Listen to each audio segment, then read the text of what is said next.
I'm Ray McCormack, and we're getting down to the brass tacks and hard facts of overhaul tips.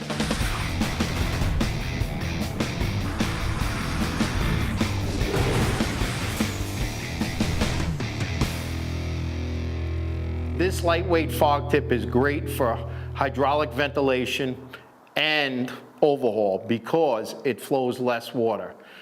Put it at the end of your smoothbore and you'll be able to blow out that room much quicker and much more efficiently. The other we have here is a 1/2-inch tip. This is a great tip to put on the end of your smoothbore in case that's the only pattern you can get in to a space. Also, we've used it to cut through sheetrock. Comes out about 50 to 60 gallons a minute, and it's a great little overhaul tip.